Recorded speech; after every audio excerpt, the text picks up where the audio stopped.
What's up, tennis fans? I'm Lauren Lynch, and this is Tennis Now, your source for the latest tennis news now.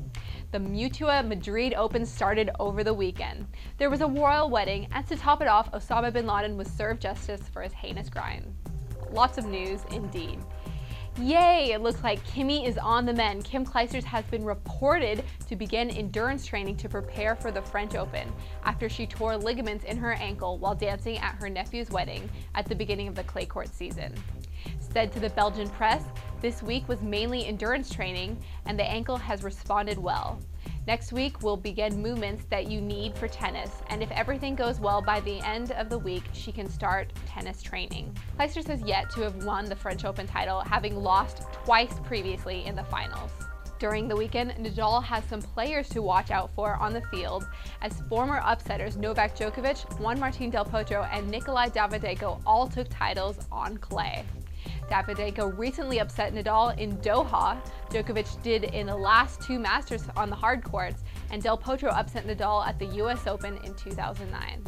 Djokovic realizes his obstacles and goals, saying, "Obviously the #1 ranking is still far away, even though I've been winning every match I've played this year and won 5 titles in a row. But I know I need to do more, and if I ever get to that #1 in the world, it would be a dream come true for me because it's been the ambition of my tennis career.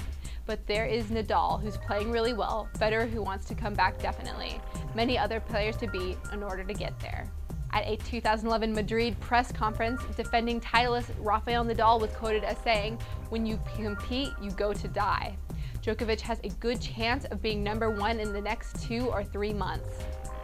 "I could lose #1 even if I win nearly everything." Djokovic has very few points to defend right through to Wimbledon.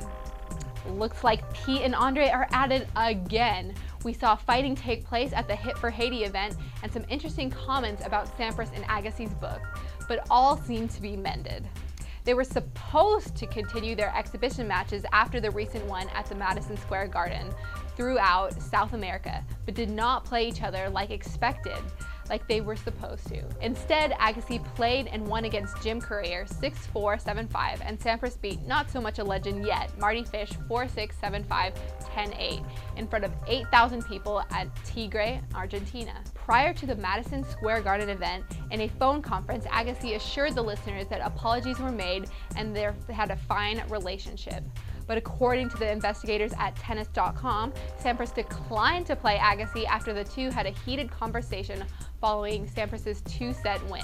And a source said Sampras asked the organizers not to meet Agassi at any point, and they haven't. At the events, nothing was said about the matter.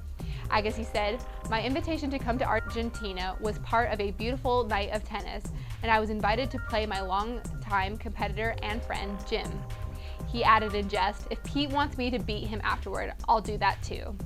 Sampras said, "We get along quite well. Back in the day, it was really tough to have friendships out there, especially when you have to compete for major tournaments.